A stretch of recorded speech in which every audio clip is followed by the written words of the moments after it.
Bom, nós vamos agora receber ele, Paulo Clias. Importante, Paulo Clias é pé quente, hein? Lembram-se que a última vez que o Paulo Clias entrou aqui, pintou uma tornozeleira no Bolsonaro. E eu quero começar falando de Selic. Olha aqui, ó. Paulo, olha aqui. Acaba de sair o boletim Focus desta segunda-feira, véspera do início da reunião da Selic. Ó, gente, vamos olhar aqui, ó. 2025, canto da esquerda, variação do IPCA, tá? Primeira linha. Então, eles estão apontando a inflação para baixo, 5,09. Há uma semana era 5,10 e antes 5,20.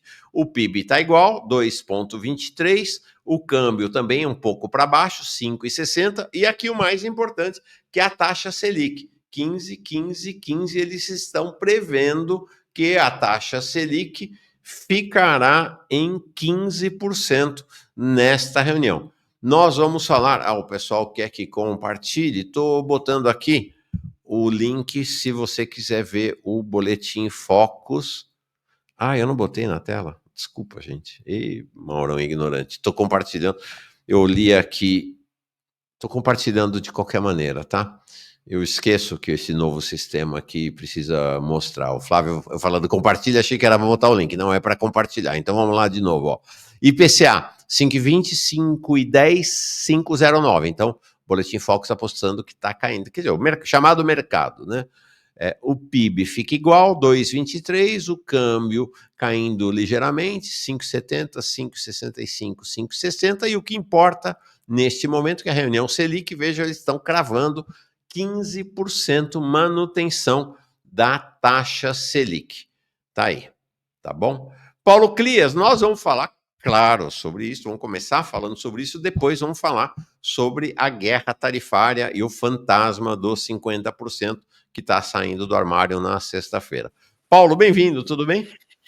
Oi, Mauro, bom dia. Mais uma vez, obrigado pelo convite. Bom dia para todas e todos que estão aí nos assistindo.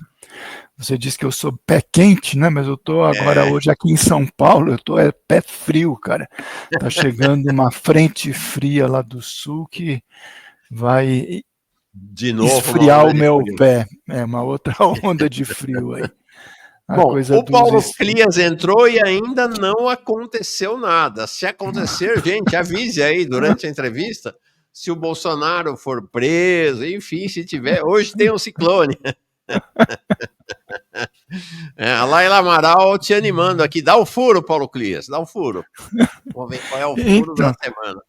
Não, Laila, o problema é esse, é que o Mauro já antecipou o meu furo. Aqui eu estava todo contente que eu consegui pegar justamente às 8h30 em ponto, né?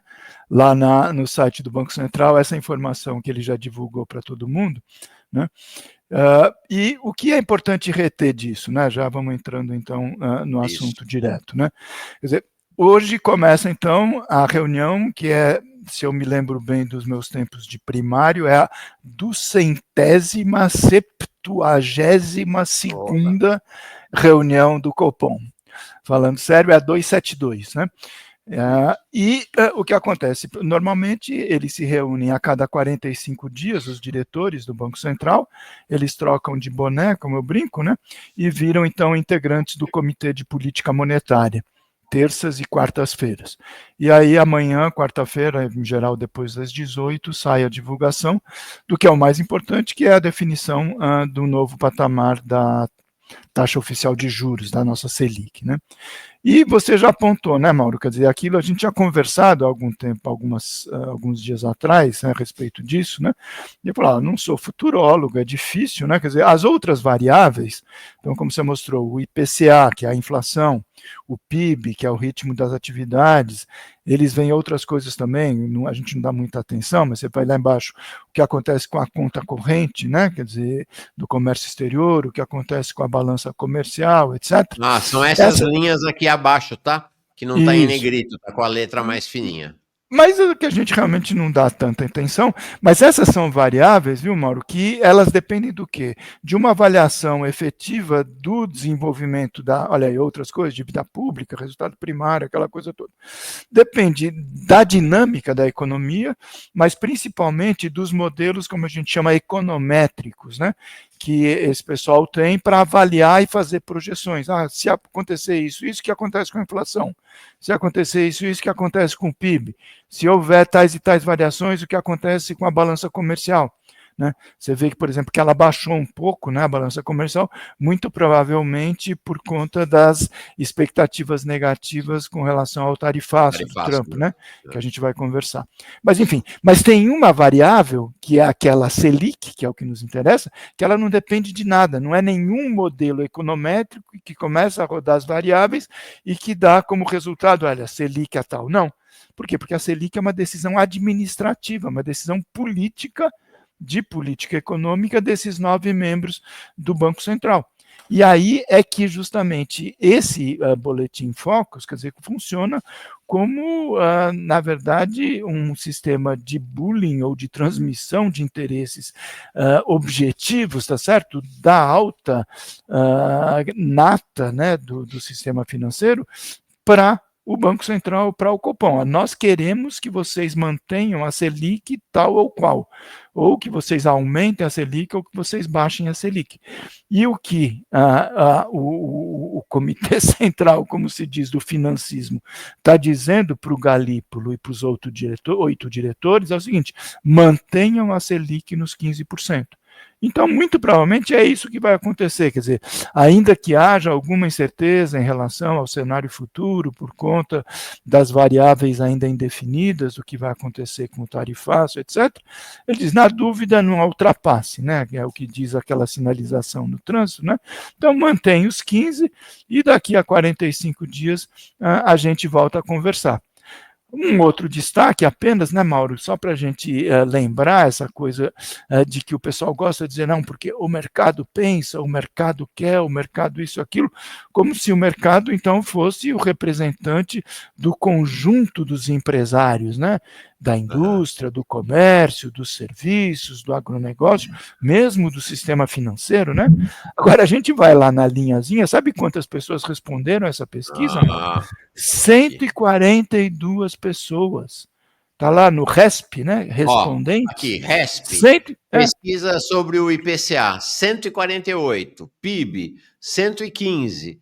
Câmbio, 129. Selic, 142. E veja que cai ainda mais, né? Você vai lá, IGP, 42. A IPCA, 103. Depois, conta corrente, 38. Balanço comercial, 38. Então, é isso. O que concentra a atenção é a inflação e a taxa de juros. E você percebe, então, são 142 pessoas das 160, né, super selecionadas, com muitas aspas, né, que o Banco Central ouve, são todos diretores de banco, diretores de instituições financeiras, que acabam, então, fazendo uma política de fato consumado, né, para aquilo que, né, o Banco Central, teoricamente, né, autônomo, independente, decide a respeito da taxa referencial de juros, entendeu? É uma desgraça, né, quer dizer, bom, né, pelo menos eles não vão aumentar, né? Já tem até gente dizendo que daqui para frente talvez haja, né, para as outras reuniões alguma expectativa de redução. Por quê? Porque eles estão conseguindo o objetivo deles e que é também o objetivo do Haddad e de boa parte dos integrantes da equipe econômica, que é reduzir o ritmo de crescimento, né? A gente sempre comenta aqui, né, Mauro? Quer dizer, existe um modelo econômico, macroeconômico por trás, né, de todas as ações do Ministério da Fazenda, que é aquilo que é um conceito super polêmico, atrasado, etc., que é chamado do PIB potencial. Né?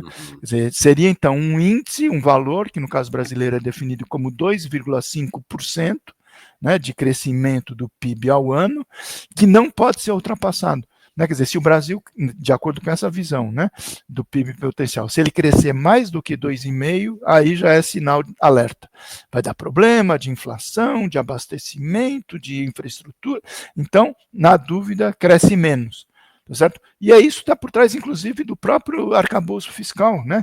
Quer dizer, as pessoas talvez não se lembrem, mas o arcabouço fiscal diz que, por exemplo, o crescimento das despesas, de uma maneira geral, orçamentárias, não pode ser maior do que 2,5%. Isso, por exemplo, foi o que fez com que o Lula tivesse que recuar na promessa de eleição, né, na época, em 2022, quando ele dizia, vou recuperar a política de valorização do salário mínimo, que seria o quê? Da inflação mais o crescimento do PIB, porque é o que está crescendo, né, efetivamente, da economia. Não. A economia pode crescer mais, como cresceu, 3 e tantos por cento, mas o salário mínimo só vai ser reajustado, além da inflação, em 2,5%. E o que acontece? Provavelmente você está tendo uma redução do ritmo de crescimento, justamente da economia em geral, né? Por conta dessa coisa da Selic nas estratosferas há muito tempo, né? E talvez a gente tenha alguma surpresa negativa, não para o PIB apurado no final de 2025, porque a gente já está carregando 7 meses, né, de um crescimento em torno de 3 e pouco, mas já eventualmente para 2026. Então eu não me surpreenderia, por exemplo, que na próxima reunião, daqui a 45 dias, eventualmente até os caras, né, deem alguma medida de, em vez de 15, 14,75, mas isso é, assim, irrisório, né? Porque o que é relevante é que a taxa real de juros, como a gente diz, né, que é a taxa Selic menos a inflação, o Brasil continua em segundo lugar no campeonato mundial, um absurdo, né? A gente tem uma taxa real de juros de quase 10%. Que é um desestímulo total a fazer qualquer empreendimento no setor real, seu empreendimento produtivo. Você deixa o dinheiro parado, né, na esfera financeira, que você tem um rendimento real de 10%. Nenhum país do mundo tem esse tipo de alternativa, tá certo? Ô Paulo, nós vamos falar de taxa de juros de novo daqui a pouco, quando a gente falar dessa questão do tarifaço. Eu estou muito impressionado, Paulo, com a agressividade do imperialismo estadunidense nesse processo do aumento de tarifas. E me diga se eu estou enganado. Essas tarifas são expropriações que os Estados Unidos impõem aos outros países. Não é? Porque os Estados Unidos estão dizendo, ó, por exemplo, na Europa, a União Europeia, a tarifa média da União Europeia para a importação para os Estados Unidos era 4,8%, pulou para 15%. Pulou para 15%. Impressionante, né? A submissão. E esse jogo dos Estados Unidos não é um jogo apenas de tarifa, né? O acordo com a União Europeia, assinado ontem, prevê, além da tarifa, prevê que a Europa está obrigada a investir 600 milhões de dólares nos Estados Unidos, prevê que a Europa vai comprar quantos bilhões, vai comprar não sei quantos bilhões, 750 bilhões de... Não diz aqui. Não sei quantos bilhões de dólares de equipamento militar e que vai comprar 750 bilhões de dólares desse petróleo, do gás produzido nos Estados Unidos e desse petróleo a partir do xisto. Ou seja, é assim, é um negócio assim. Isso que está acontecendo com a União Europeia, aconteceu. O Japão, a mesma coisa. Você vai nas Filipinas, a mesma coisa. No Vietnã, a taxa é 20%, um negócio espantoso. A taxa no Vietnã. Ou seja, os Estados Unidos meio que dizendo assim, quem manda nessa trolha toda aqui é nós. Né? E, de certa maneira, os países todos abaixando a cabeça, né, Paulo? Mauro, eu sempre gosto, né, de dar um olhar um pouco em perspectiva, tá certo? Quer dizer, mas é que essa perspectiva ainda é de muito curto prazo, porque é impressionante, o Trump tomou posse, não tem nem 6 meses, né, como presidente dos Estados Unidos. E vamos lembrar, quer dizer, a gente conversou algumas vezes sobre isso, ele começou com uma estratégia, né, que como dizer, não, o cara é louco, desequilibrado, irracional, etc., mas tem um projeto por trás, né, quer dizer, óbvio, o cara é desequilibrado. Você sempre falou isso. Né? Sempre falou isso. Você sempre falou isso quando um monte de gente dizia esse Trump é maluco. Mesma coisa que dizia em relação ao vizinho aqui, a 1 milhão, maluco, não vai É. durar 6 meses, vai cair, você falou, não, tem um projeto aí, né? Tem um projeto, você sempre falou. Exatamente, por quê? Porque, na verdade, quer dizer, esse projeto a gente pode pensar como o seguinte, quer dizer, você tem, né, quer dizer, uma tendência, né, dos Estados Unidos de perderem o papel, né, de maior economia do mundo, de maior PIB do mundo. Esse processo ele vem sendo lentamente confirmado, quer dizer, já tem alguns anos. A gente pode medir o PIB, né, que é o Produto Interno Bruto dos países, né, tudo aquilo que é produzido, né, ao longo de um período, por exemplo, de um ano, né, em termos de bens, serviços, etc. Né, você pode medir isso em dólar, por exemplo, que é o padrão, né, que normalmente se utiliza. Então você faz o câmbio, o Brasil, por exemplo, o PIB dele em dólar depende da taxa de câmbio do Brasil. A China, né, o PIB da China em dólar, etc.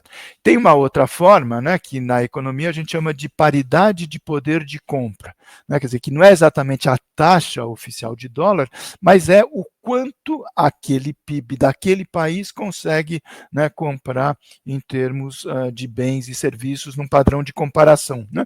E nesse ponto de vista, o chamado PPC, né, paridade de poder de compra, a China já passou os Estados Unidos. Né? E mesmo no conceito do PIB em dólar, vai ultrapassar, né, no máximo daqui a 2 anos.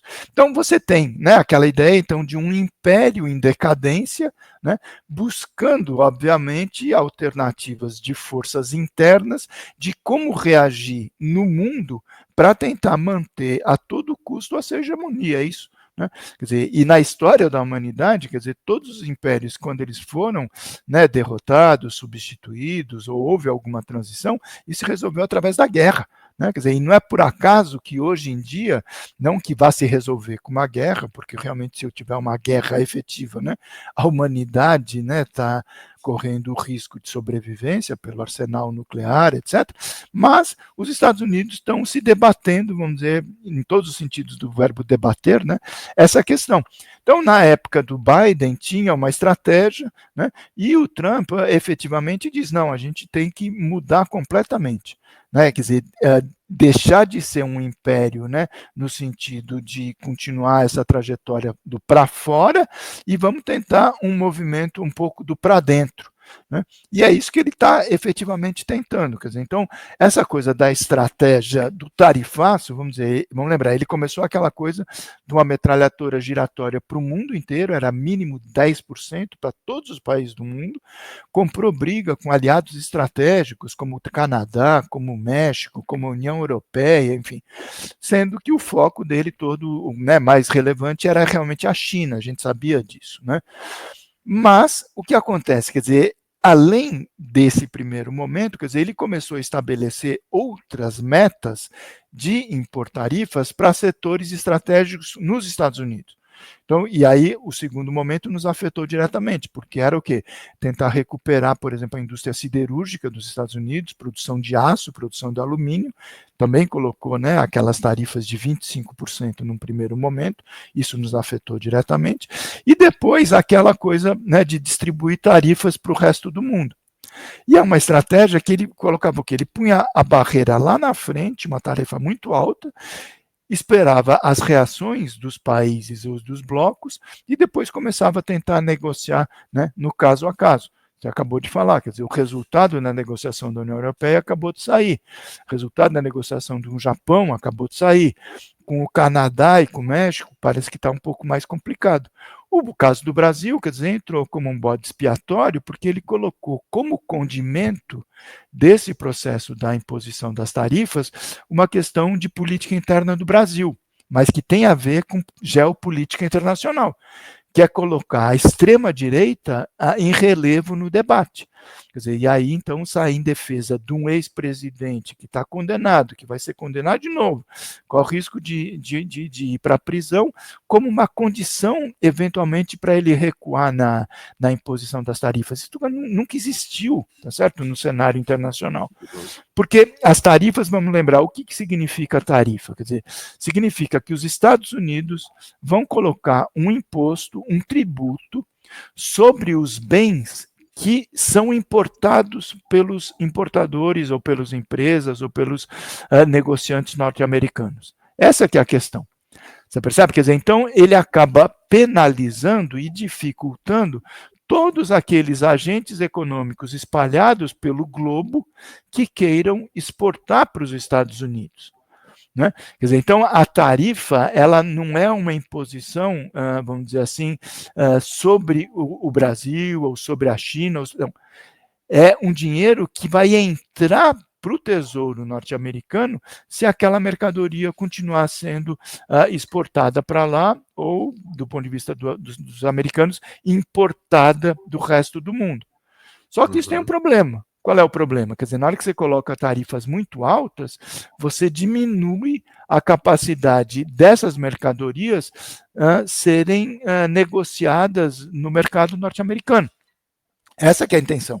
Né? Quer dizer, ele quer diminuir a importação, por exemplo, no caso brasileiro, diminui a importação de carne, de boi, de pescado, de alumínio, de aço, e também de café, né?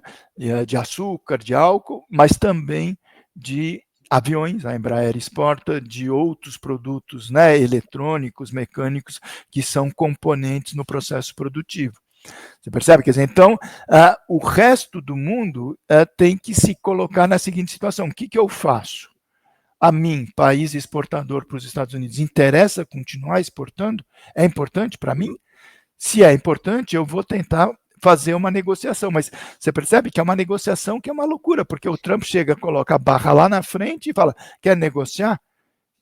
Vamos reduzir a barra. Então é um pouco aquela história do bode na sala, né? Quer dizer, ele colocou o bode na sala e os países estão cedendo muito. Você veja, né, o que é, entre aspas, a negociação que a União Europeia fez, pelo menos do meu ponto de vista, extremamente prejudicial.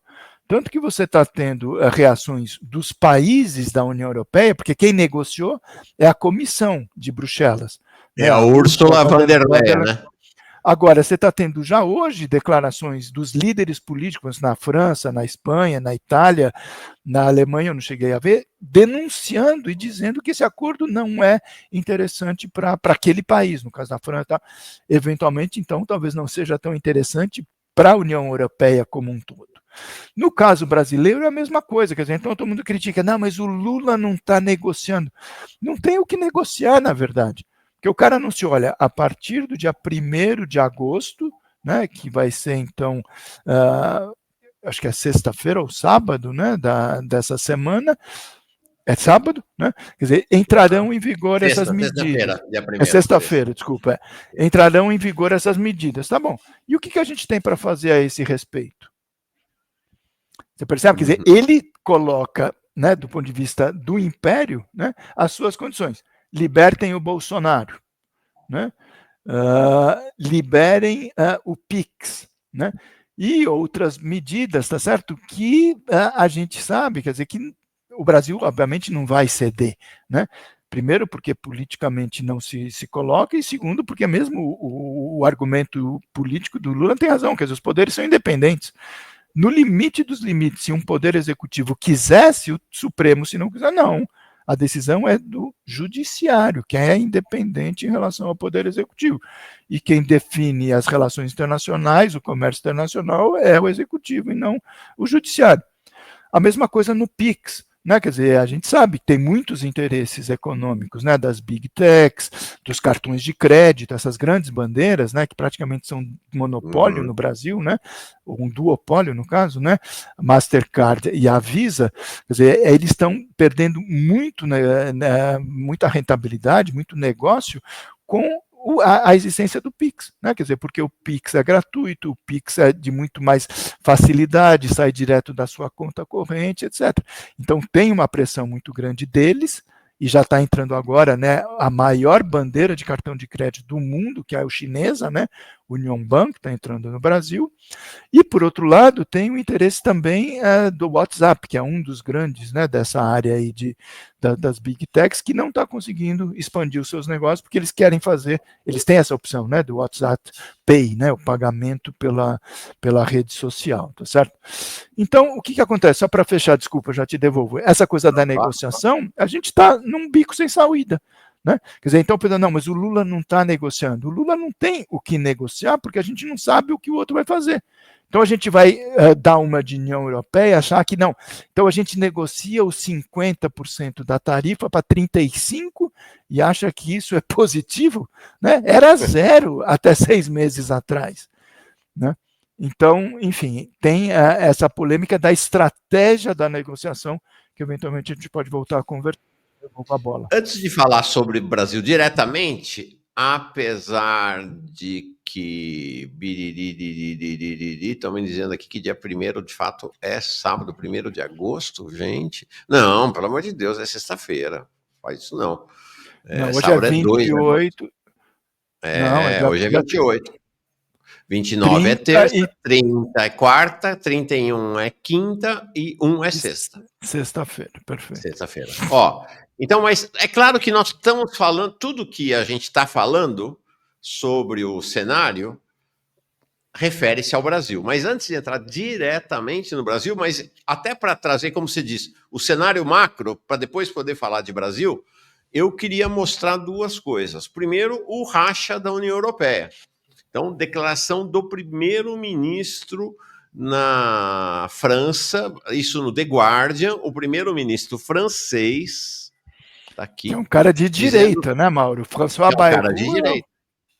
Dizendo que o acordo comercial Estados Unidos e União Europeia é um dia sombrio para a Europa. A tarifa de 15% de Trump significa, como eu tinha dito aqui, que os exportadores europeus enfrentarão mais que o triplo da taxa média de 4,8%. Então está aqui o tweet que ele soltou já agora há pouco, às 5h29 da manhã, né, lá já no meio da manhã, na França, fazendo esse ataque. O Friedrich Merz, o nazi alemão, e a primeira-ministra italiana, a fascista Giorgia Meloni, receberam o acordo bem. Mas aí é um alinhamento mais político-ideológico do que propriamente econômico. Eu queria mostrar aqui agora um outro texto para falar sobre esse cenário, que até você estava falando, né, do Juntos e Separados, que é a reportagem do Financial Times. Financial Times, ao lado da The Economist, uma das bíblias do neoliberalismo a nível global. Então está aqui essa reportagem do Financial Times de agora há pouco, publicado ontem, né, ainda logo depois do golpe. Como a União Europeia sucumbiu ao rolo compressor tarifário de Trump. Olha que forte isso aqui, Paulo, gente, muito dramática, inclusive. Ó. Diante da ofensiva comercial de Donald Trump, a União Europeia iniciou seu caminho para a capitulação em 10 de abril. As tarifas abrangentes do Dia da Libertação, que o presidente impôs à maior parte do mundo no início daquele mês, de abril, fizeram os mercados financeiros despencarem, com os investidores se desfazendo de ativos americanos devido ao medo de uma recessão. Com a onda de venda se intensificando, nossa, eu tô com uma gripe hoje, gente, desculpa. Trump hesitou e, em 9 de abril, reduziu as tarifas para 10%, no que ele disse ser uma medida temporária. Mas Bruxelas, sede da União Europeia, também piscou. Em 10 de abril, suspendeu suas tarifas retaliatórias e aceitou a oferta de negociações dos Estados Unidos com uma faca na garganta. Tarifas de 10% sobre a maior parte de seu comércio, juntamente com impostos mais altos sobre aço, alumínio e veículos. Olha aqui, isso aqui, ó. Em vez de se juntar ao Canadá e à China, e aí eu complemento aqui, ao México, com retaliação instantânea, não, o México acho que não teve retaliação instantânea. A União Europeia, prejudicada por visões divergentes entre seus Estados-membros, optou por buscar um compromisso, na esperança de garantir um acordo melhor. Segundo o acordo quadro firmado ontem pela presidenta da Comissão Europeia, Ursula von der Leyen, conhecida aqui no Brasil como Ursula von der Leyen, e Trump em seu resort de golfe em Turnberry, no domingo, a União Europeia aceitou uma tarifa básica ampla de 15%, incluindo principalmente para carros, mas não para aço, que está sujeito, além disso, ao sistema de cotas. Aí a foto deles, tá? Olha, essa aqui é muito relevante, muito interessante. O alívio entre os formuladores de políticas em evitar uma guerra comercial transatlântica imediata foi tingido de arrependimento. A União Europeia, o maior bloco comercial do mundo e supostamente um peso pesado da economia, poderia ter obtido melhores termos se não tivesse reprimido suas críticas desde o início? E olha aqui que interessante essa... Tem tudo a ver com o que você falou, Paulo. Não que você seja alinhado ao Financial Times. Aí disse um diplomata, ele é o valentão do pátio da escola e não nos juntamos aos outros para enfrentá-lo. Quem não anda junto é enforcado separadamente. Muito forte, né, essa coisa do Financial Times, né, Paulo? Eu acho que então dá esse cenário, né? Você tem a tática do Trump é vou dividir para reinar. Fazer negociação 1 a 1, não mais negociação em bloco. Qual seria a estratégia do outro lado? Vou juntar para enfrentar o valentão do pátio, né? Com certeza, eu acho que essa reportagem, eu não tinha visto que você leu aqui com a gente, Mauro, reflete exatamente, por um lado, um dilema, né, e por outro lado, a opção equivocada que a União Europeia, né, que é um dos maiores blocos, né, econômicos e comerciais do mundo, está adotando. Eu não sei, eu acho que para avaliar com calma efetivamente o que está acontecendo, quer dizer, eu acho que tem um aspecto que é o fato justamente deles serem um bloco, né? Quer dizer, então, vamos dizer, um país forte, pesado, etc., unitário, como a China, como a Índia, né? A Rússia também, mas a Rússia até está já sofrendo sanções, está isolada, né, do comércio com os Estados Unidos há muito tempo. É mais fácil. Agora, também não quero dourar a pílula da Ursula von der Leyen de jeito nenhum, mas a União Europeia, veja, são 27 países com particularidades e diferenças muito grandes. Quer dizer, então tem um país que tem mais uma vocação agrícola, tem outro que é muito importante num setor industrial, tem outro que o que mais pesa é turismo, etc. Para eles conseguirem, quer dizer, se articular como bloco, 27 países, tirar uma única posição, é realmente muito complicada. E por isso que a decisão de fazer o acordo é pior ainda, né? Porque efetivamente, quer dizer, aquela coisa, você tirou o bode da sala, mas o bode está fedendo 15%. Não é que deixou de feder, não é? Você só reduziu um pouco, né, o grau do fedor, assim, vamos dizer, né?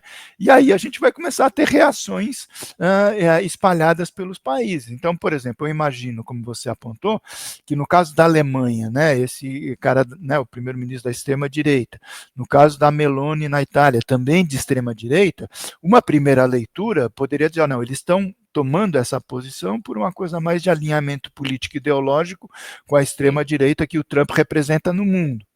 Pode ser, mas eu não sei se eles sacrificariam politicamente os seus próprios projetos pessoais e de partidos nos países simplesmente por uma submissão. Quer dizer, talvez tenha algum racha, né? Tanto que, por exemplo, a França, quer dizer, o cara não é que ele seja de extrema direita, né? A extrema direita na França foi derrotada, né? A Marine Le Pen e outros grupos, tá certo?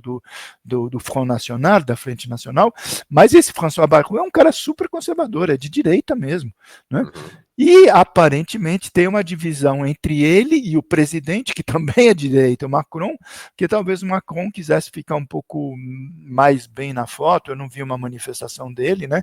Eu não sei se ele vai se opor claramente, né, ao que a cúpula da União Europeia está decidindo, né? Mas, de qualquer maneira, quer dizer, esse efeito dos 15% é um efeito negativo, de uma maneira geral, para o ritmo de atividades da União Europeia, de cada um dos 27 países que compõem o bloco. Tá certo? Quer dizer, no caso de outros países, né, vamos dizer, individualmente, a Índia, a China, ou mesmo o Japão, ou mesmo o Canadá, né, que é um contra-exemplo, vamos dizer, né, Canadá é o irmão do norte do nosso irmão do norte, né? Para quem não tem a coisa geográfica na cabeça, quer dizer, é a maior fronteira entre países do mundo, Mauro. São quase 9.000 quilômetros, né? Do Pacífico até o Atlântico, que divide, é quase uma linha reta, né? Para cima é Canadá, para baixo é Estados Unidos. O Canadá sempre foi um país super vassalo mesmo, serviu aos Estados Unidos, aliado de primeira hora para tudo. Eles, inclusive, participam da OTAN. Eles dão dinheiro para a OTAN, eles mandam simbolicamente, inclusive, soldados para algumas missões, etc., quando não tem nada a ver com esse negócio. O Trump chegou e estabeleceu uma disputa, uma briga, praticamente uma guerra com esse aliado de sempre. Né? Tanto que o primeiro-ministro agora também é um cara super conservador de direita do Canadá, né? E ele está com um discurso super anti-Trump, super anti-Estados Unidos, né? Para baixo, né? Os Estados Unidos é meio pressionados, acima o Canadá e abaixo o México, aí já é uma outra realidade, né? A Cláudia Sheinbaum, né? Um perfil mais de esquerda, mais progressista, né? Com uma postura anti-imperialista mais séria, só que eles têm um problema sério também no México, que ao longo das últimas décadas você teve um processo das chamadas maquiladoras, né? Eles criaram aquela área de livre comércio, né? O NAFTA, né?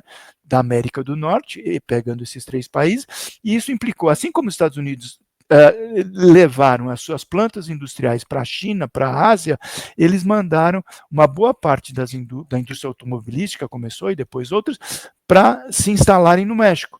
Então, mão de obra mais barata, impostos mais baratos, facilidades, etc.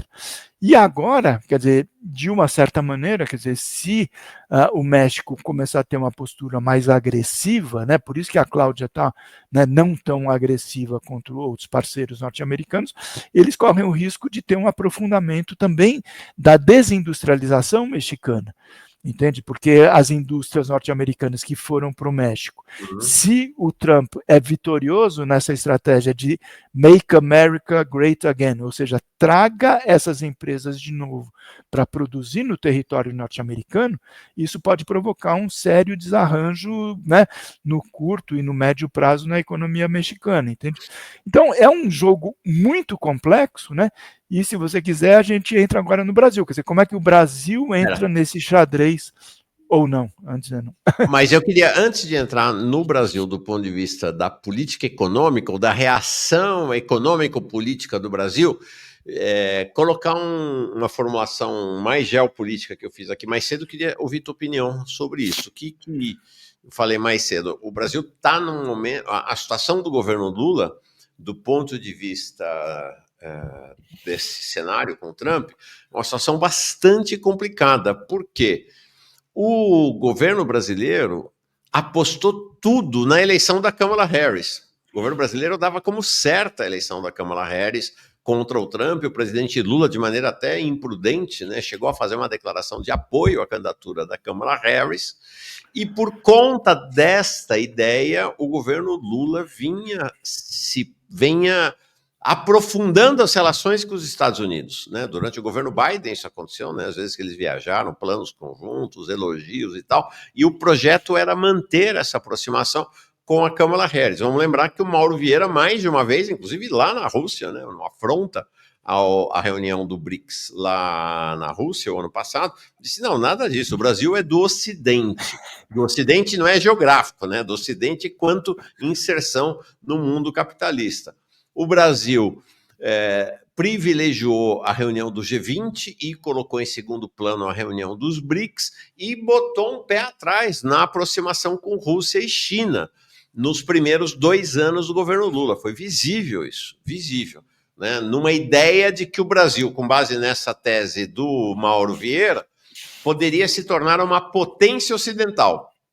Então, um afastamento do sul global para dizer, não quero jogar mais na segunda divisão, vou jogar na primeira divisão, que é, de certa maneira, um sonho do Lula para sempre. O auge dessa visão talvez seja essa entrevista também para o Financial Times do Celso Amorim, no qual ele comparou, disse que nem a União Soviética faria o que o Trump está fazendo, né, trazendo à tona todo o anticomunismo do governo Lula.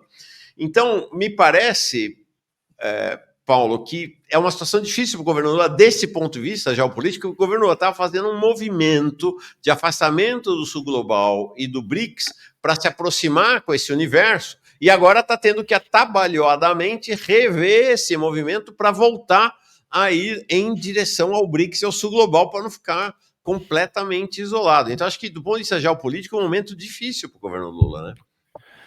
Eu concordo totalmente, Mauro. Eu acho que você fez uma avaliação com a qual eu compartilho, né? Quer dizer, a começar por aquele equívoco, né? E é engraçado porque o Lula é um cara super experiente, ele não é de se meter, né?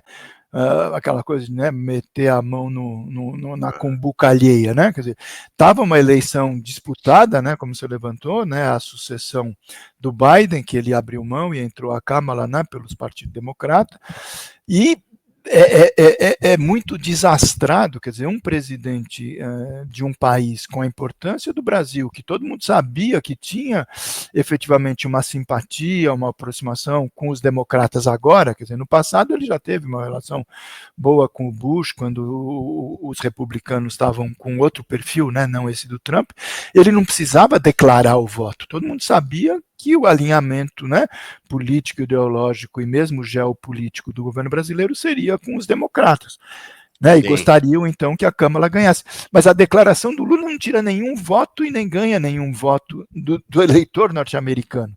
E só criou esse problema, né, quer dizer, a gente que acabou colhendo agora, a gente sabe o estilo, né, pessoal, emocional do Trump, ele deve ter levado isso, né, na última gota da bile do fígado, né, e está destilando isso até agora, só que não é um problema pessoal, isso vira um problema geopolítico, isso por um lado. Então, explica, de alguma maneira, a agressividade dele com relação ao Brasil. Não apenas, mas é um condimento, vamos dizer. Por outro lado, se apontou, quer dizer, a dificuldade, né, de você fazer aquela coisa de trocar o pneu do carro em movimento, quer dizer, redefinir uma estratégia de inserção da geopolítica internacional a partir do momento em que abrem as urnas e a vitoriosa não é mais a Câmara, e sim o Trump e tudo aquilo que pode significar e está significando. Mas eu acho que se houvesse alguma clareza, né, do ponto de vista da diplomacia, etc., quer dizer, o Itamaraty tem uma história de competência, de eficiência para fazer essa transição. O problema é que eu acho que não está claro, né, quer dizer, o que se pretende e qual é o norte que o Brasil pretende alcançar, né, porque vai, né, com tarifa, sem tarifa, negociando, não negociando, quer dizer, a vida continua. E o Brasil tem que ter um projeto, esse que é o ponto mais relevante. E da maneira como está sendo dada, quer dizer, é interessante porque até tem uma contradição. Eu estava lendo esse final de semana uma matéria de eu me esqueci o nome de jornal agora, né? Mas me surpreendeu e eu falei, pô, realmente, os caras criticando o Lula, né? Porque o Lula estava sendo muito agressivo na relação com o Trump. E é verdade, né? Quer dizer, se você pega as declarações de outros líderes internacionais, a gente gosta, é óbvio, né? Ver o Trump, o Lula dando aquela entrevista para aquela mulher lá, né? Cristiana, eu esqueci o nome dela, mas que tem uma audiência altíssima. Cristiana Amanpour. Amanpour, exatamente. Não, o Trump não foi eleito para ser imperador do mundo, né? Imagina essa, né, declaração chegando no staff trumpista na Casa Branca, é uma coisa pesada, né? Só que o problema é o quê? Quer dizer, essas declarações do Lula, elas não estão sendo acompanhadas por uma estratégia, decisões ou medidas do governo brasileiro que transformem essa declaração em fato concreto. Então, vamos lá no fato concreto. Quer dizer, não, tem que retalhar. Tudo bem, poderia até ser uma retaliação, né? Quer dizer, a União Europeia, num certo momento, chegou a pensar nisso, a China também. Só que, do ponto de vista da nossa relação comercial, a retaliação é o quê? Você adotar contra o país que te atacou, entre aspas, exatamente a mesma medida, né? A coisa da reciprocidade. Então, o Brasil passaria a taxar as importações norte-americanas, por exemplo, em 15%, ou 50%, desculpa agora, né? Só que isso talvez não seja tão efetivo, quer dizer, porque, quer dizer, o que representa, né, quer dizer, a relação comercial Brasil-Estados Unidos, importações e exportações.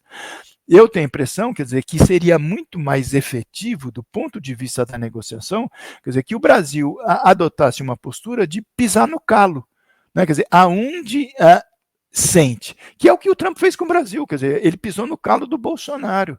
Ele pisou, quer dizer, o que o Bolsonaro representa para nós, né? Ele pisou no calo do PIX, né? E aí está aquela ideia, quer dizer, o Brasil, do meu ponto de vista, né, quem sou eu para dar sugestão para o Itamaraty, mas se houvesse algumas declarações, né, dizendo, olha, operação conjunta militar, que é um absurdo, né? Esse negócio, né?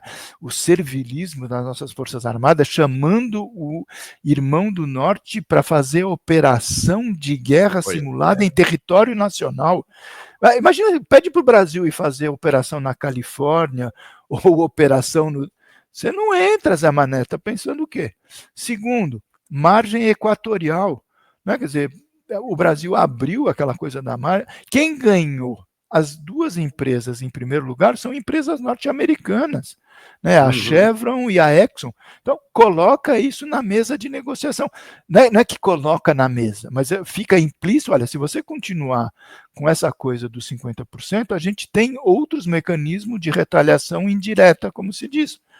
Ou ainda a base de lançamentos de Alcântara, né, que foi aquela loucura também que acabou sendo negociada, uma entrega, né, de submissão, vamos dizer, para o Império Norte-Americano, empresas norte-americanas que têm monopólio, direito de uso, tá certo? De lançamento de foguetes, satélites, coloca tudo isso na mesa.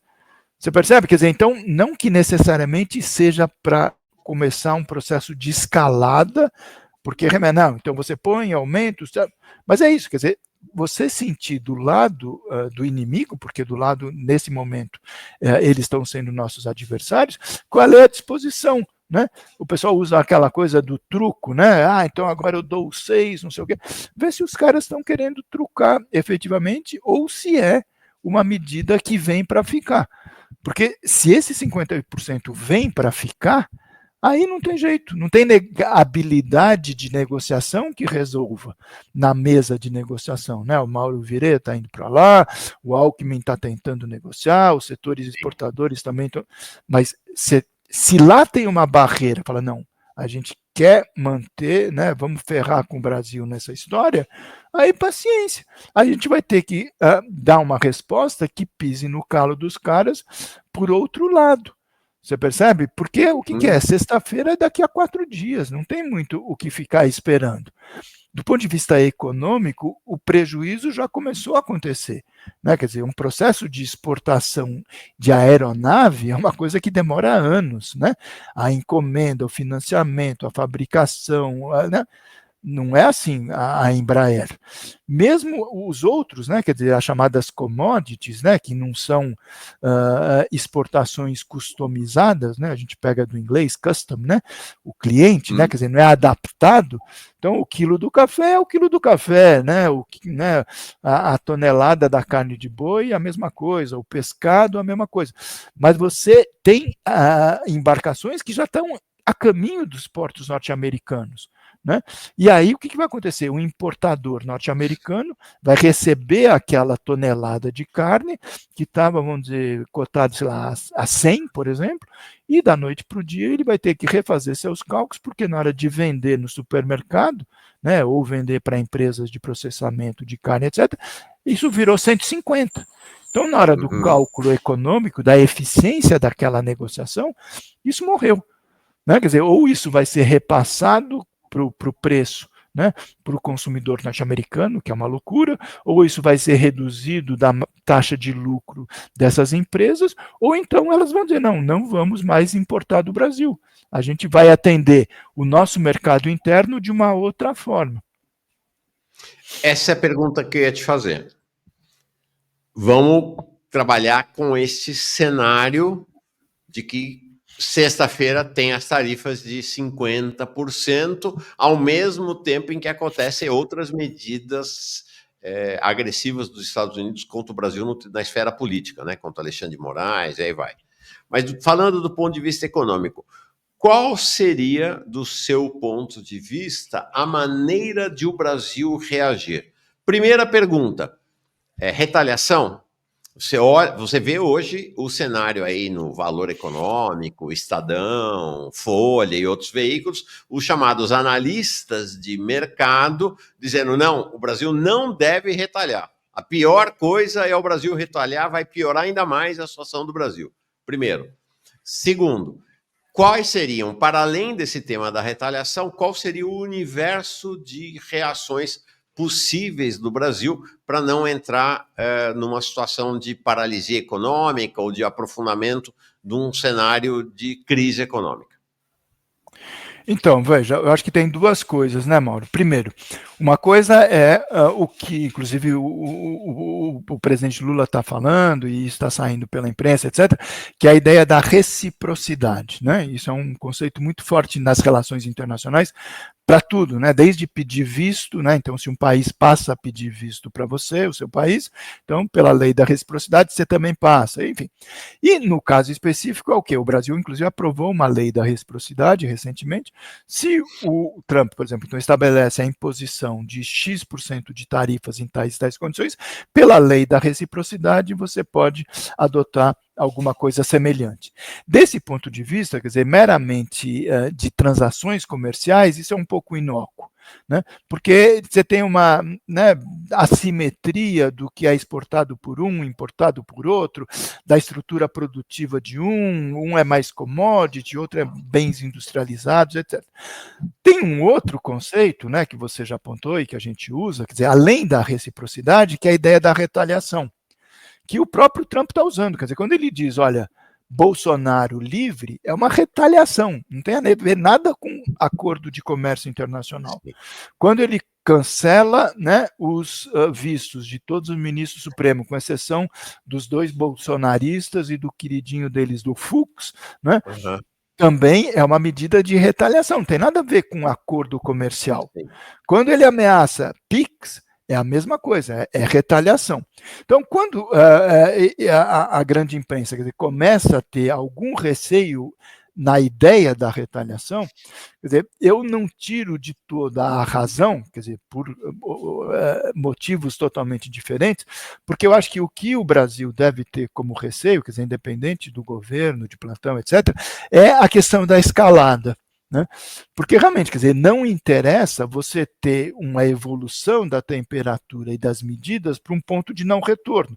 Né? Se quiser fazer uma comparação com a guerra, né? Quer dizer, se começa a você aumentar a temperatura, agride aqui, você entrar para um conflito aberto, às vezes é uma questão de humor do chefe de Estado em um ou outro momento.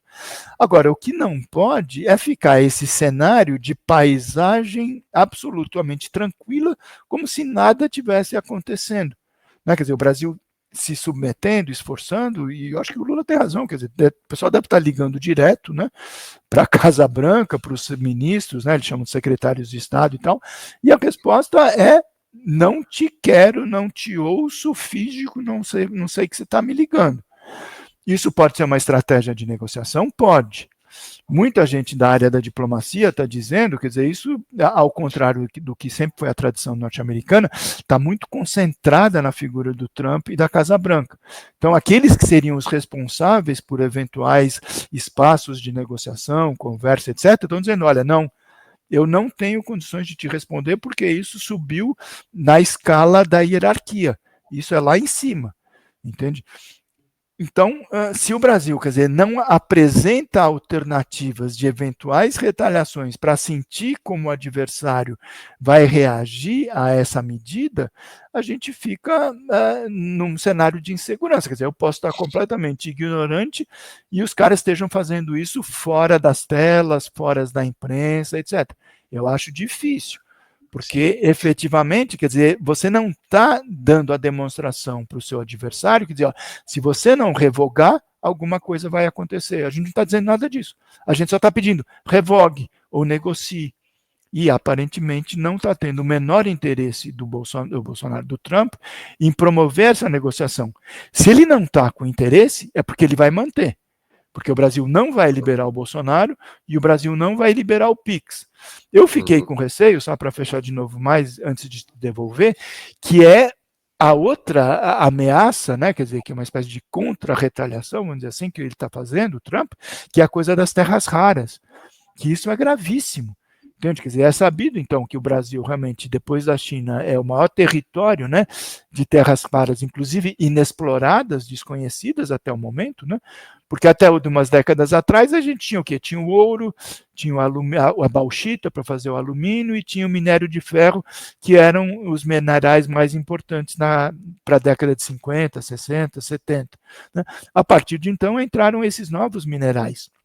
E o Brasil não tem um mapeamento do subsolo geológico para saber. O que se sabe é que tem potencialmente muito, né? Só perde para a China.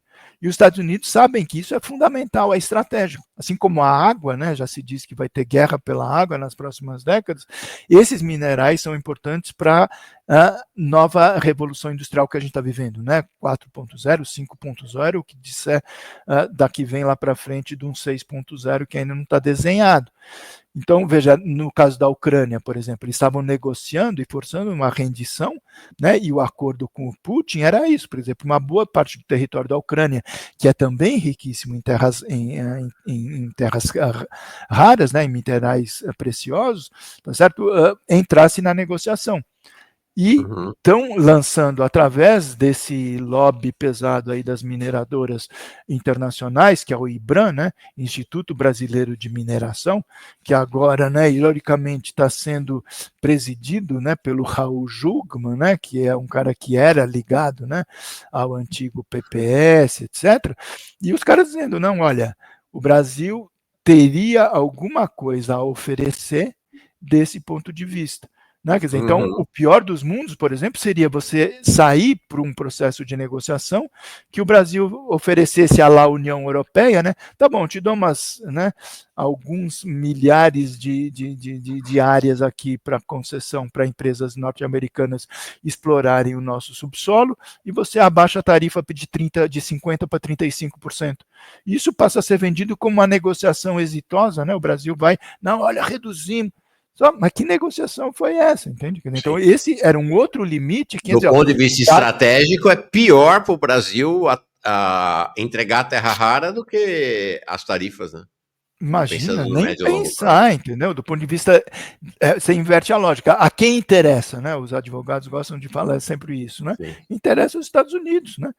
Não sei se era uma estratégia desde o início, mas no desenrolar da negociação aparece isso também, além do PIX, das Big Techs, das Finance Techs, não sei o quê, né? Da base de Alcântara, quer dizer, você poderia também estabelecer o limite. O Lula deu uma declaração aparentemente pesada a esse respeito, né? Tirem as mãos, ninguém toca no Brasil, etc. Mas, né, quer dizer, à medida que você não tem transparência, né, e não tem informação do outro lado da negociação, né, tudo é possível. O que a gente não pode, quer dizer, é dizer, olha, que qualquer fator de redução, o bode na sala de novo, né? 50 para 30 reduziu, grande vitória das forças democráticas. Então, o que se ofereceu para isso? E como você diz, eventualmente terras raras é muito mais prejudicial, não para um ou outro setor, mas para a economia brasileira, num cenário estratégico de 2, 3, 4 décadas, do que, né, a carne, o pescado, o café e até mesmo o avião, entendeu? Aqui tem uma questão que a Ellen traz, que eu acho que é realmente importante também levar em conta, que é Lula está em modo campanha, mas o resto do mundo não. Então, é importante ter em mente que todas essas ações do governo Lula são ações, especialmente as do presidente, voltadas para 2026. Então, para o cenário político-eleitoral interno. Então, tem essa coisa da bravata, é um tema que deve ser olhado sempre nos posicionamentos de Lula, visando um melhor posicionamento para 2026 e não necessariamente um processo de negociação. Leonardo Lopes diz: temos que parar de terceirizar a culpa da política pública para o Haddad. Lula é o patrão. E o pior é que o Lula discursa uma coisa e ordena outra. O Piqueiro Bolchevique diz, acho que é Piqueteiro o nome dele, se eu não estou enganado. Presenteei com 10 assinaturas do Jones Manuel. Legal, é isso aí. É disso que precisamos para sustentar e aumentar mais o canal. O Ministério Imaginário, replicando aqui a afirmação do Celso Amorim, nem a União Soviética faria o que o Trump está fazendo com o Brasil. Está aí o governo de esquerda. Não foi para a Folha, não, foi para o Financial Times. Então, vamos seguir em frente. Opa, desculpa, esse aqui eu já tinha lido, é a Rosângela Lozada, mandando a saudação dela, com a seguinte questão, Paulo Clias, sobre terras raras. Você falou, uma informação sobre a questão de terras raras. Tem uma única mineradora de terras raras no Brasil. Sabe quem controla essa mineradora? Os Estados Unidos. O capital é capital estadunidense. É uma mineradora que chama-se Serra Verde. Ela opera no norte de Goiás e praticamente toda a exportação dela vai para a China. Olha a coisa de ficar doido, né? A mineradora estadunidense exporta para a China. Então, as terras raras, importante dizer, são 17, são terras que tem um conjunto de 17 elementos químicos. Minerais, e é muito né? difícil... Minerais, né? Minérios. Minerais. E eles são abundantes, mas é muito difícil fazer a separação. Né? Hoje, quem domina quase todo esse mercado de extração e refino das terras raras, desses elementos, é a China. Tá? Então, e com esse material, você faz ímã, você faz bateria para carro elétrico, para painel solar, turbina eólica, tecnologias de defesa, ou seja, né, celular é fundamental. Então, essa Serra Verde opera em Minasul, no norte de Goiás. São 2 fundos estadunidenses e um britânico que tem propriedade, e eles se lançaram no mercado exatamente para ser uma alternativa à China. Mas eles estão exportando exatamente para a China. Tá? Eles têm plano de produzir nos próximos anos 5 mil toneladas de óxido por ano. Tá? E aí seria a primeira produção fora da China dos 4 elementos magnéticos críticos essenciais para a fabricação de ímãs permanentes, que são esses ímãs que vão na indústria armamentista, carro elétrico, celular e tal, que é o neodímio, praseodímio, térbio e disprósio, tá? Então, o ano passado eles produziram 45 mil toneladas, mas com elementos de terra rara classificados como leves. Então, esse é o cenário em que os Estados Unidos já têm um pé nas terras raras aqui. Vai entregar tudo para eles? Essa realmente é uma questão que você traz muito relevante. E aí, Paulo, a pergunta que eu queria te colocar é agora especificamente em relação à política econômica interna do Brasil. Como você fazer um contraciclo a esta ação dos Estados Unidos, pensando aí não na relação com os Estados Unidos, vai ter retaliação, não vai ter e tal, esquece. Quais são as ações de política econômica interna que o Brasil deveria fazer nesse cenário de guerra tarifária dos Estados Unidos e, de certa maneira, global? Então, eu acho que o primeiro ponto, né, quer dizer, a gente relativizar, vamos dizer assim, o peso e a importância do ponto de vista da economia brasileira no seu conjunto, de um eventual cenário, vamos dizer, a partir de sexta-feira, entrou em vigor 50% e ponto. Né? Quer dizer, é alguma coisa autoritária, né, de uma intromissão indevida, etc. Mas o efeito macroeconômico, quer dizer, não é a última desgraça do mundo. Quer dizer, a economia brasileira, ela sobrevive efetivamente sem, né, essa exportação de carne, de pescado, de café, mesmo avião, etc., para os Estados Unidos. A médio e longo prazo, você consegue eventualmente redirecionar isso para outros mercados, etc. O mais relevante, quer dizer, é você fazer a travessia, quer dizer, do momento do início da crise para o momento do início, vamos dizer, da superação da crise, e para isso, quer dizer, você precisa primeiro ter uma estratégia, aquela coisa, da onde que você está e para onde você quer chegar, isso implica, eventualmente, de diversificar mercados consumidores, mercados importadores, etc. Mas, fundamentalmente, quer dizer, você ter uma política de defesa desses setores que estão, da noite para o dia, eventualmente vão receber más notícias. Então, você vai ter redução do ritmo de produção, você vai ter, né, algum grau de afetação, vamos dizer, do nível de emprego, etc. e tal. Então, nesse momento é que entra o que você tinha falado, a importância das políticas públicas.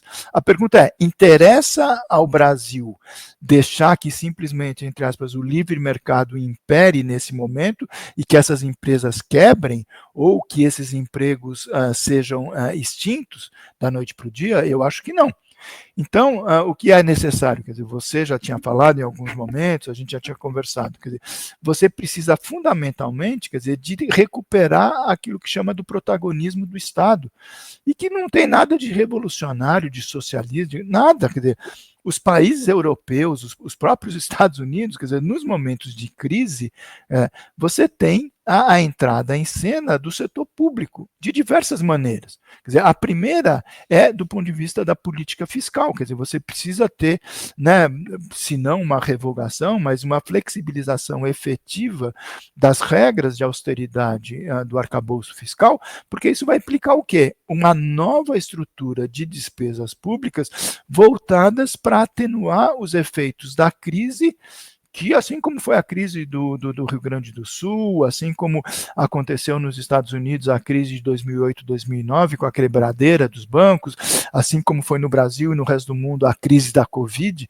né? Quer dizer, você tem um cenário em que você precisa reverter esse engessamento do gasto público, né?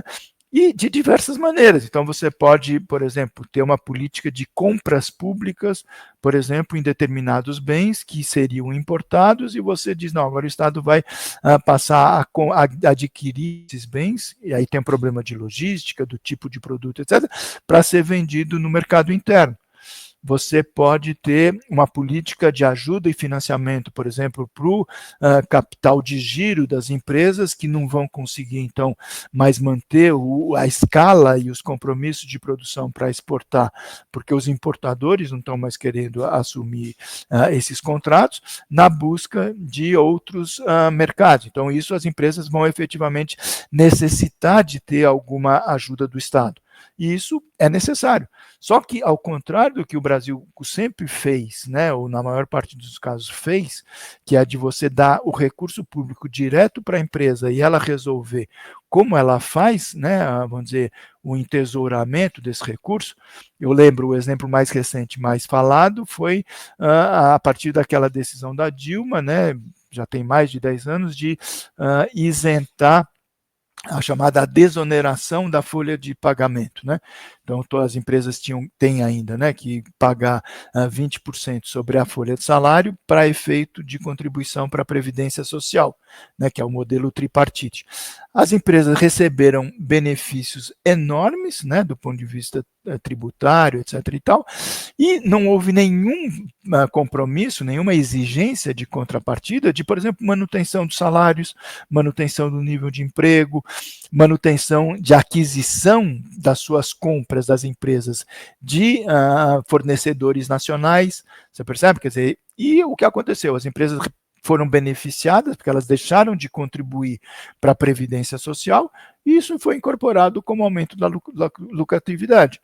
No caso concreto, não. Quer dizer, se você tem uma empresa que vai receber eventualmente porque ela foi prejudicada e deixou de exportar para os Estados Unidos, né, quer dizer, ela tem que se comprometer ao receber recurso público com medidas, por exemplo, de sustentabilidade, de geração de emprego, de manutenção de salários e assim por diante.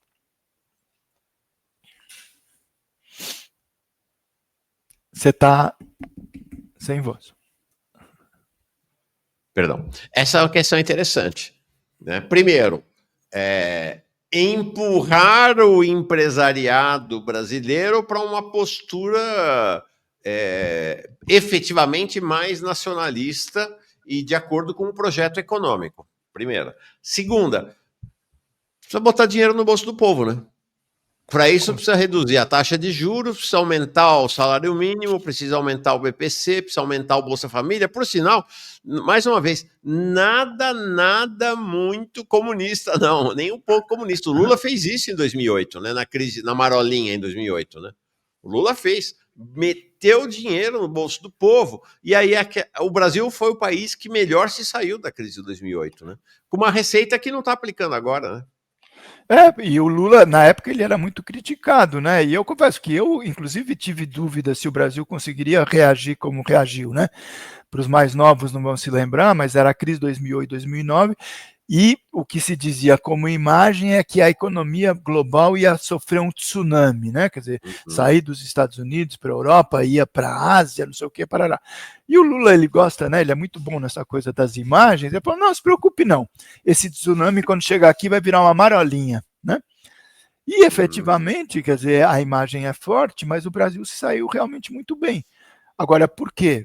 Você apontou um dos fatores fundamentais, quer dizer, você teve a decisão, e aí por uma vontade do presidente da República, mas de que o Estado brasileiro fosse mobilizado para impedir que aquele tsunami chegasse e quando chegasse fosse efetivamente transformado numa marolinha. E aí você teve o quê? Gasto público na veia, quer dizer, o Estado saindo na frente, né, com políticas de investimento, por exemplo, o programa de aceleração do crescimento tem um pouco origem nesse modelo, você tem estímulo ao crescimento, né, de uma série de outros setores. Por quê? Porque na hora que você tinha, né, o aprofundamento da crise internacional, né, 2008, 2009, a tendência era o quê? Era você ter impactos recessivos em todos os países do mundo, como aconteceu. E no Brasil, o impacto foi efetivamente reduzido.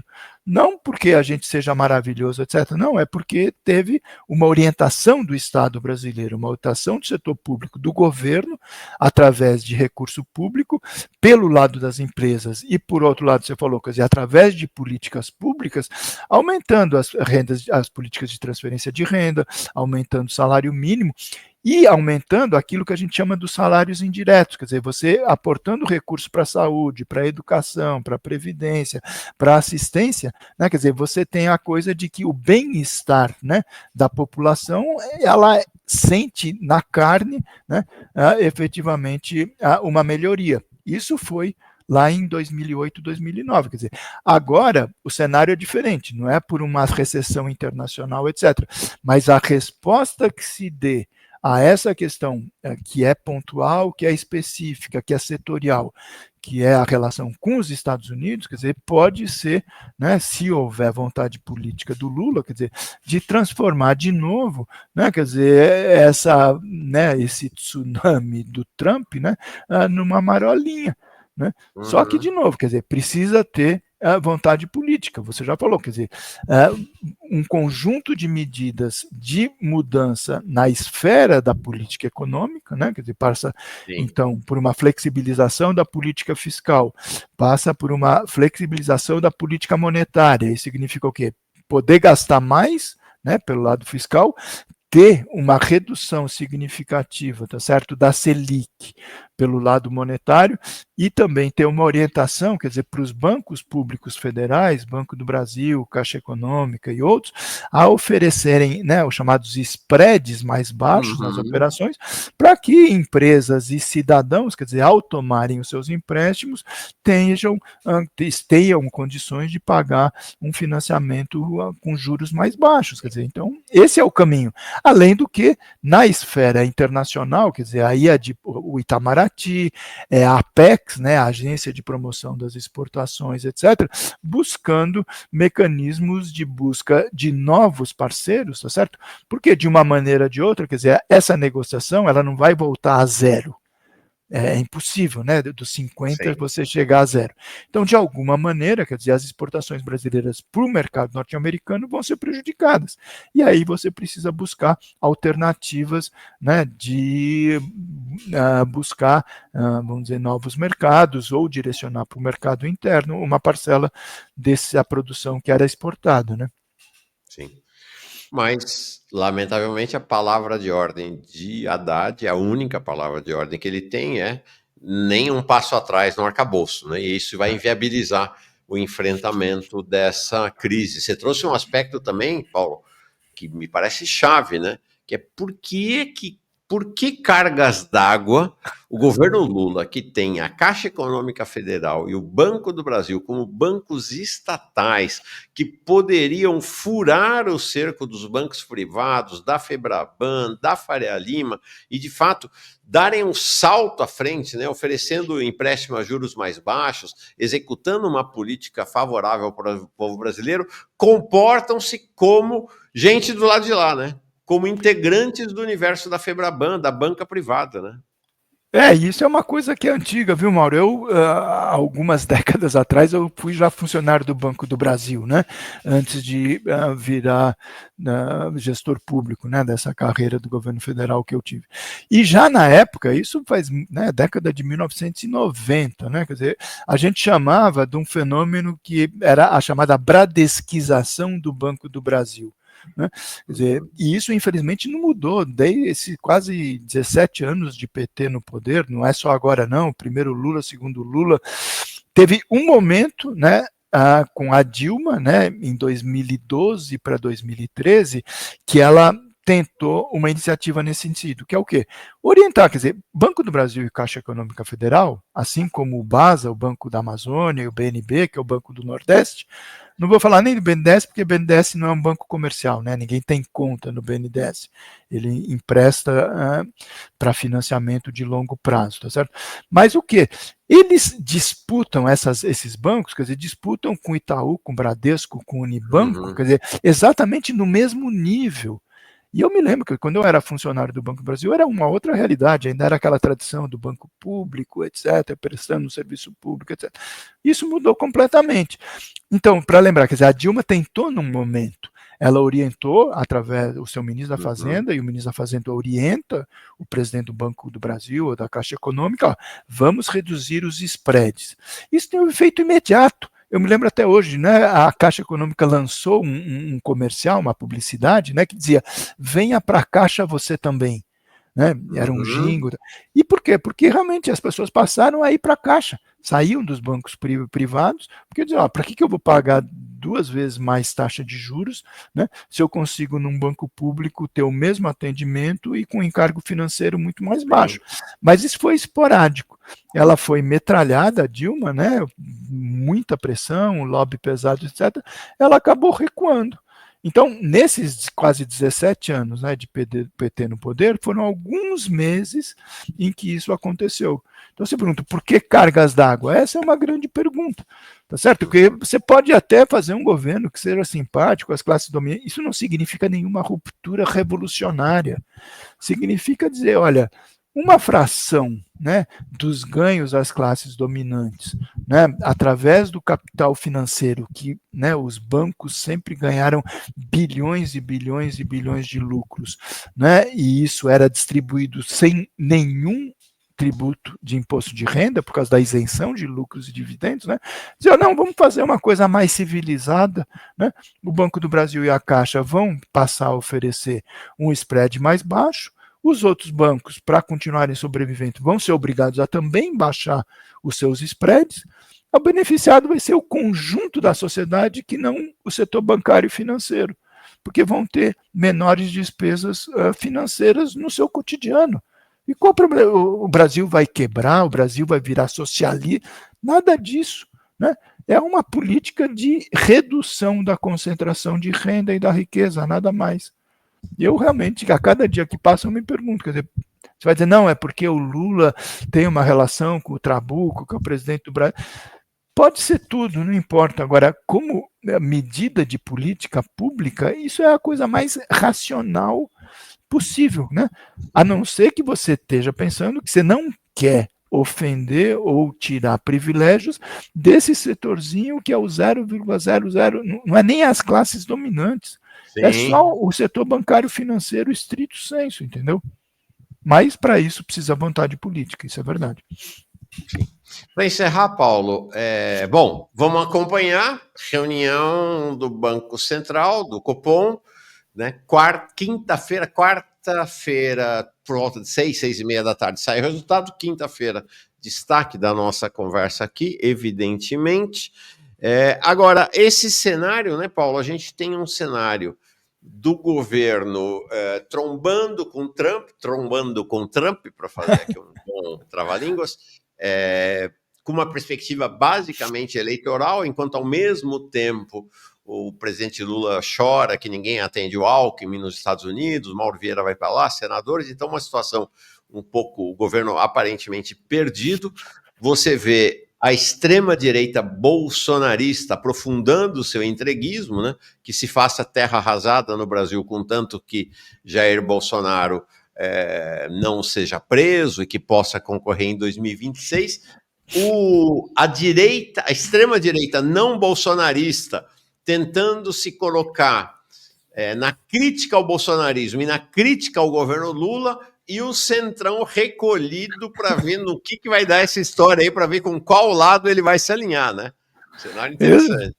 Não, bem interessante. Quer dizer, eu acho que o mais irônico, vamos dizer assim, dessa história é que o Lula recebeu um presente do Trump, né? Quer dizer, quando o Trump resolveu, né, não só fazer a imposição do tarifaço, mas dar essa condicionalidade da intromissão na política interna brasileira e fazer da defesa do Bolsonaro, né, quer dizer, a política externa norte-americana, ele entregou para o Lula um presente que o Lula precisava naquele momento. Alguns meses atrás, o Lula, lembra, estava acuado nas pesquisas, recuado, né, a aprovação sempre mais baixa que a desaprovação, a própria iniciativa política, né, quer dizer, o governo um pouco, né, sem saber, o Centrão se juntando com a extrema-direita e com o bolsonarismo, dando recados no parlamento, vamos lembrar, derrubou aquele veto importante do IOF, deu outras mensagens, votou agora, inclusive também, vamos ver o que o governo vai fazer,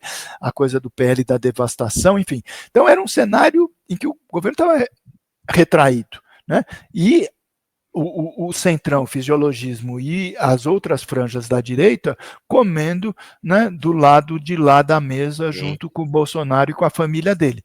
De repente, a coisa se inverte. Né? Quer dizer, você consegue ter o isolamento político do bolsonarismo, você identifica um agente externo, né, e a coisa do império, etc., o Trump, como o responsável por isso, você conta com a destrambelhada boa vontade dos filhos do Bolsonaro, que dizem, não, é isso mesmo, a gente tem que, né, o Lula brincando, liberta o Bolsonaro, liberta o meu pai, oferecendo para o Lula, lembra aquela coisa de que os caras estão sacrificando um país para defender, né, que o seu pai não seja preso ou não seja incriminado. Você lança o mote da defesa da soberania nacional, que é uma questão fundamental e é histórica no Brasil, né? Quer dizer, tudo isso foi um presente, né? Vamos dizer, uma oferta que o Bolsonaro deu que o Trump deu para o Lula. E no primeiro momento o Lula conseguiu se sair bem, né? Quer dizer, você apontou, quer dizer, você identificou o isolamento político do bolsonarismo na extrema direita, né? Os 3 governadores, veja, não por acaso, né? Quer dizer, os 3 maiores estados do Brasil, além do Rio de Janeiro, né? Então você tem o Rio de Janeiro, que é o Castro, você tem o Tarcísio em São Paulo, você tem o Zema e ainda o Caiado por fora, né? O Eduardo Leite está meio quietinho lá no Rio Grande do Sul, né? Mas são todos de perfil de extrema direita ou de muito à direita, tá certo? O Tarcísio, num primeiro momento, oscilou, né, naquela coisa, né, da dependência doentia e, né, genética com o Bolsonaro, mas de repente ele percebeu que o estado de São Paulo seria o estado mais prejudicado, tá certo? Pelas medidas do Trump, ele acabou tendo que recuar. Está sendo criticado, inclusive, pela família Bolsonaro, né, chamado de traidor, de vendido, aquela coisa toda. Só que o fato é que o Lula não está aproveitando esse vácuo que apareceu para ele. Né? Quer dizer, já foram algumas semanas, ele tinha que ter avançado e consolidado estacas. Ó, daqui o território é meu. Por enquanto está indo bem, né? Quer dizer, o presidente da Câmara, o Hugo Mota e o Alcolumbre estão dando respostas negativas ao bolsonarismo, né? E aparentemente estão ficando mais simpáticos, vamos dizer assim, ao Palácio do Planalto, etc.